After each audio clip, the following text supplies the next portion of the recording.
हे दोन त्या ठिकाणी जन्माला आले. जन्माला येताना जुलीचे आले, जन्माला येताना नरांतक आणि देवांतक जुलीचे आले, पण त्यांचं नामकरण केलं. आणि त्याच वेळेला नारद महर्षी त्या प्रदेशामध्ये प्रवेश केला. आणि प्रवेश केल्यानंतर नारद महर्षी सांगितलं, आता एक करा, काय करा, तुम्ही भगवान शंकराची आराधना करा.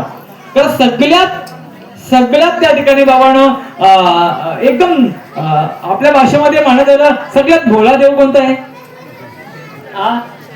भगवान बाई माझा भोला ग भोला शंकर आहे. भगवान शंकराशिवाय या जगाच्या बाजारामध्ये भोला देवच नाही. तुका म्हणे भोला आणि जिंकू जाणे कळे काळा. माणसाने भोलं राहावं का कसं राहावं? पण एवढं पण भोलं राहू नका ताई, की हे यवन आपल्यावर येतील, आपल्या अंगावर शिंतोडे उडवतील आणि त्यावेळेला रणरागिण्या होऊन हातामध्ये तलवार घेऊन त्यांचे डोळे फोडले पाहिजेत. 9 वर्षाच्या मुलीवर बलात्कार, 6 वर्षाच्या मुलीवर बलात्कार, त्या बांगलादेश मध्ये कुठे झालं ते, आपल्या हिंदू युवकाला जिवंत जाळलं गेलं. म्हणून एवढं पण साधं राहू नका की या येईल म्हणून. 350 वर्षापूर्वी जिजाऊ महासाहेबांनी हातामध्ये तलवार घेतली, हातामध्ये तलवार घ्यावं आणि या माय माऊलींच्या कपाळाचं कुंकू, अंगातील तुळस आणि मंदिराचं कुळस वाचवलं. म्हणून माझ्या जिजाऊची पुण्याई काय, माझ्या जिजाऊची पुण्याई, माझ्या जिजाऊची पुण्याई, कशी आले माझ्या जिजाऊची पुण्याई, कशी आले माझा जीवा जन्मला, तो बापाचा बाप माझा जीवा जन्मला. तलवार घेतली म्हणून दैत्यांचा नाश झाला मायबाप. अनेक यवन मारले होते, ते यवनांचा नाश करण्याकरता महासाहेबांनी छत्रपती शिवरायांना धडे शिकवले, शिवरायांचे वीरांचे काव्य शिकवले. म्हणून 350 वर्षापूर्वी उभ्या महाराष्ट्रामध्ये जो हिरवी चादर भरली होती ती दूर करण्याचं कार्य माझ्या छत्रपती शिवरायाने केलं. कारण पाठीशी माय होती जिजाऊ महासाहेब. म्हणून आपल्या मुलींना एवढं गाफील करून ठेवू नका, मोबाईलच्या आधी जाऊन देऊ नका. यवनाने 75% मुली, ऐका 75% हिंदू मुली मुसलमानांच्या मोबाईल मध्ये अडकल्यात, व्हॉट्सअपवर अडकल्यात, फेसबुकवर अडकल्यात. दादा आपल्याला वाटतं चाललंय कितीतरी लव जिहाद आणि लँड जिहाद चाललेत. याला आपल्या हिंदूंच्याच मुली आहारी चालल्यात, आपल्या हिंदूंच्याच मुलीला फसवलं जातं बाबांनो. म्हणून सावध राहा. येणाऱ्या कालखंडामध्ये जर परकीय चक्र पुन्हा आलं, हाताला धरून आपल्या समोर त्या ठिकाणी बाबांनो आबरूचे धिंडोळे काढण्यात येईल, तेव्हा आपण शांत राहू. म्हणून आता सावध व्हा. धर्मरक्षण करता भगवंत आला, भगवंताने नाश केला, पण भगवंताच्या रूपाने तरुणामध्ये ताकद मिळावी, शक्ती मिळावी आणि त्या तरुणाने ते सामर्थ्याने आपल्या गावाचं, आपल्या मंडळाचं, आपल्या घराचं काय केलं पाहिजे, रक्षण केलं पाहिजे. म्हणून देवांतक आणि नरांतक असे 2 राक्षस त्या ठिकाणी काय झाले, जन्माला आले. जन्माला आल्यानंतर त्या ठिकाणी नारद महर्षी भगवान शंकराची काय करा, आराधना करा. आणि भगवान शंकराची आराधना केली आणि भगवान शंकर भोला असल्या कारणाने भगवान शंकराने त्यांना वर दिला. काय हवे तुला मान, त्या ठिकाणी भगवान शंकराने त्या ठिकाणी वर दिल्यानंतर त्या दोघांनी माहितलं की आम्हाला असं राज्य द्या, आम्हाला असं वरदान द्या की 3 लोकांवर आम्ही आधिपत्य गाजू. काय मागितलं? 3 लोक. आपल्याला जर देव प्रसन्न झाला असं काय मागितलं असं आपण? 2 भाव होते, जंगलामध्ये गेले, तपस्या केली, एवढी तपस्या केली, देव प्रसन्न झाले. देवाई म्हटलं की मी तुम्हाला प्रसन्न नाही, मागा जे हवंय ते मागा, पण जे मागितलंय मोठ्यानं मागितलं ते लहानाला कमी. आणि असं मागितलं बरं का, 2 वर मागितले. प्रसन्न झाला परमात्मा. आणि प्रसन्न झाल्यानंतर दोघांना विचारलं काय हवंय. मोठा म्हणतो मला पहिलं मागितलं, मी मागेल बरं का. पण असं म्हणताय मोठ्यानं 1 मागितलं, लहानाला 2 मिळतील. काय वरदान? मोठ्यानं 2 मागितलं की लहानाला किती मिळतील? 4. आता मोठ्यानं विचार केला, मी जर 1 गाडी मागितली मला, तर माझ्या बारक्या भावाला किती मिळतील? काय मागावं हे पण कळलं पाहिजे बरं, कारण काय मागू नये. तो म्हणतोय जर मी 1 घर मागितलं तर माझ्या भावाला किती मिळतील? 2. मागता मी जर 1 ग्रॅम सोना मागितला त्याला किती मिळतील? 1,47,000 रुपये झालाय. तर मला जर 1,47,000 2 पटीने भेटतील नाही म्हणतो. मागता त्यांनी काय मागितलं? त्या मोठ्यानं मागितलं माझा 1 डोळा जाऊ दे.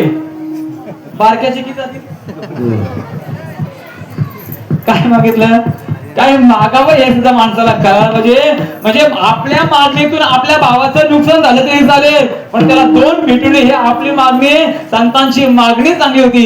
जगाच्या कल्याणाकरता मागितलं, आपल्या मागणीमध्ये आपलंही वाटवलं आणि जगाचंही वाटवलं. महाराज त्या ठिकाणी या नरांतकाने आणि देवांतकाने मागणं मागितलं, हे शिवण्या, हे भगवान शंकरा आम्हाला असं वरदान दे, असं वरदान दे की या भूतलावर 3 लोकांवर आम्हाला कोणी मारू शकत नाही, ना देवानं, ना आसुराने, नाही शस्त्राने, नाही आसराने आमचं मरण त्या ठिकाणी आलं पाहिजे. देव तथास्तु, देव तथास्तु. पण देव बोलले इथे जन्माला तर आम्हाला सुद्धा जावं लागतं, ब्रह्म विष्णू महेश यांना सुद्धा जावं लागतं बाबांनो. असं नाही, पण शेवटी वरदाने दिलं, वरदान उन्मत झाले. एकानं बाबांनो पाण्यामध्ये तपस्या केली आणि एकाने झाडावर बसून तपस्या केली आणि या तपस साधनेने त्यांनी त्या ठिकाणी ते वरदान प्राप्त झालं. आणि वरदान प्राप्त झाल्यानंतर त्यांनी चांगलं करावं का वाईट करावं? 1 कोटी समजा आपल्याकडे मिळाले, 1 कोटी मिळाले, तर आपण नको त्या बाजारामध्ये 50 लाख घालावे का देवाच्या कार्याला लावावे? बोला बोला बोला. देव कार्याला लावावे म्हणून तुम्ही चांगलं केलंय ना, हे देव कार्य करावं. देवाच्या कार्याला सहकार्य केलं का देव तुमच्या आमच्या कार्याला सहकार्य करतो महाराज. म्हणून या देवांतकाने आणि नरांतकाने त्या ठिकाणी काय केलं? उपद्रव मांडलं, नको नको त्या गोष्टी केल्या, देव देवतांना त्रास दिला बाबांनो. आणि करता करता इंद्रपद घेण्याचं कार्य केलं. काय केलं? इंद्राकडे जावं, त्या ठिकाणी इंद्रपद घेण्याचं कार्य केलं. म्हणून इंद्रदेव धावत धावत त्या ठिकाणी भगवंताकडे गेला आणि भगवंताला सांगितलं, विनंती केली, भगवंता, हे भगवंता, आता हा देवांतक आणि नरांतक काही ऐकत नाही, म्हणून तुम्हाला काय करावं लागेल? जन्माला यावं लागेल. गणपती बाप्पाचा जन्म फुलं वाटले का? काय करावं? देवांतकाने ब्राह्मणांचं अविलन करावं, ब्राह्मणांचे अविलन करावे. पुढे वाटून हत्या करू लागले, गाईला मारू लागले, अनेक अनेक प्रकारे ठिकाणी या देवांतकाने नरांतकाने काय केलं? देवांतकाने स्वर्गावर राज्य करावं, नरांतकाने पातालामध्ये राज्य करावं. 3 लोक जिंकले, 3 त्राही त्राही त्राही त्राही मुरारी, त्राही त्राही मुरारी असं जगावर त्या ठिकाणी आक्रोश होता. देव देवता त्राही त्राही भगवंताकडे गेले आणि भगवंताला प्रार्थना केली, हे भगवंता, या सृष्टीच्या पालनहारे गणपती बाप्पा, हे विश्वाच्या विधात्या, हे तू वक्रतुंड महाकाय सूर्यकोटी, हे परमात्म्या तू न्याय देवताय, हे परमात्म्या ज्या ज्या वेळेला भूतलावर अवतार, ज्या ज्या वेळेला या भूतलावर दैत्य मारले, त्या त्या वेळेला हे गणराया तुम्ही कोणत्या ना कोणत्या रूपामध्ये येऊन त्या ठिकाणी आमचं काय केलं? रक्षण कर. आता सुद्धा देवांतक नावाचा राक्षस आणि नरांतक नावाचा राक्षस यानं काय केलं? या भूतलावर, पातालामध्ये, स्वर्गामध्ये, 3 लोकांमध्ये उन्मत मारलाय. यांचा नायनाट करण्याकरता तुम्हाला काय करावं लागेल? जन्माला यावं लागेल. असं म्हणतात. कंस मामा मारला होता, त्या कंसाचा वध करण्याकरता कृष्ण परमात्म्याला यावं लागलं. ज्यावेळेला रावण मारला होता, रावणाचा वध करण्याकरता कोण आले? प्रभू राम आले. हिरण्यकश्यप मारला होता, भक्त प्रल्हादाला त्रास देणारा त्या हिरण्यकश्यपाचा वध करण्याकरता 10 अवतार आहेत. त्या 10 अवतारापैकी नरसिंह अवतार धारण केला. मत्स्य, कच्छ, वराह, नरसिंह, वामन, नरसिंह, राम असे 10 अवतारामध्ये परमात्म्याने अवतार धारण केले आणि त्या त्या वेळा त्या दैत्यांचा काय केला? नाश केला. इथे देवांतक आणि नरांतकाचा नाश करण्याकरता त्या ठिकाणी महाराज काय झालं? माझ्या गणपती बाप्पाचा माघशुद्धी, हे माहीचा गणपती, मागचा माही, त्या ठिकाणी मागीचा गणपती आजच्या दिवशी या 22 तारखेला म्हणतात त्या ठिकाणी परमात्म्याचा विराट स्वरूपाने त्या ठिकाणी अवतार झालं. वेगळं रूप होतं ते, आणि त्या रूपामध्ये परमात्म्याने त्या ठिकाणी म्हणलंय कश्यप आणि आदित्यच्या पोटी, बरं का काय म्हटलंय? यांच्या पोटी त्या ठिकाणी जन्माला येऊन या देवांतकाचा आणि नरांतकाचा काय केला? वध केला. आणि वध केल्यानंतर या भूतलावर, या विश्वावर, या विश्वाच्या जगावर ज्याचा उदो झाला तो आजच्या दिवशी झाला. आणि त्या गणपती बाप्पाचा जन्म सुद्धा या दिवशी झाला. म्हणून गणपती बाप्पाचा जयघोष करा, गणपती बाप्पाचा गजर करा. ज्याला गणपती बाप्पाचं नामचिंतन करता येईल त्यांनी जोराने त्या ठिकाणी गणपती आपला आलवा भाव बरे आकले यरबी ना कळे आणि करतली आवरे तैसारी.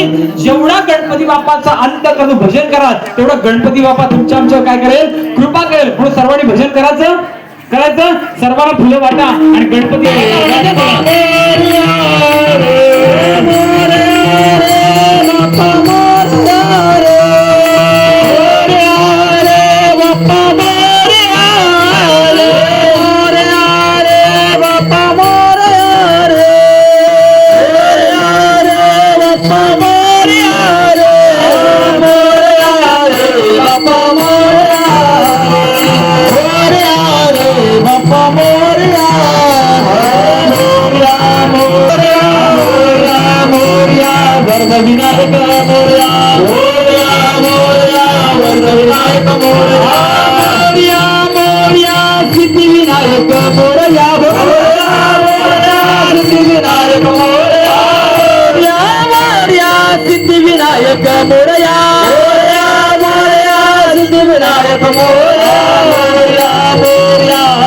गणनायक मोरया मोरया मोरया गणनायक मोरया मोरया मोरया भालचंद्राय मोरया मोरया मोरया बालचंद्राय मोरया मोरया मोरया वरदविनायक मोरया मोरया मोरया वरदविनायक मोरया रे बाप्पा मोरया रे मोरया रे बाप्पा मोरया मोरया रे बाप्पा मोरया मोरया रे बाप्पा मोरया गजानन गजानन गणराया रे बाप्पा मोरया मोरया रे बाप्पा मोरया मोरया रे बाप्पा मोरया रे मोरया रे बाप्पा मोरया गणपती बाप्पा मूर्ती अशा तऱ्हेने आजच्या दिवशी त्या ठिकाणी साक्षात या श्रीराम क्रिकेट मंडळ सार्वजनिक गणेश जयंती उत्सव सोहळा कमलपाडा या ठिकाणी गणपती बाप्पाचा त्या ठिकाणी अवतार कार्य या जगाच्या रक्षणाकरता भक्तांचं रक्षण करण्याकरता आणि दैत्यांचा नाश करण्याकरता गणपती बाप्पाचा अवतार झालं. फुलं कधी उडवायचे असतात ना मग ते घेतो जय जयकार एवढं पुंडलिक विठ्ठल श्री ज्ञानदेव तुकाराम पंढरीनाथ भगवान की जय ज्ञानेश्वर महाराज की जय जगद्गुरु तुकाराम महाराज की जय गणपती बाप्पा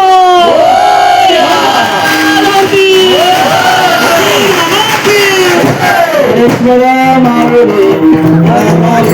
माऊली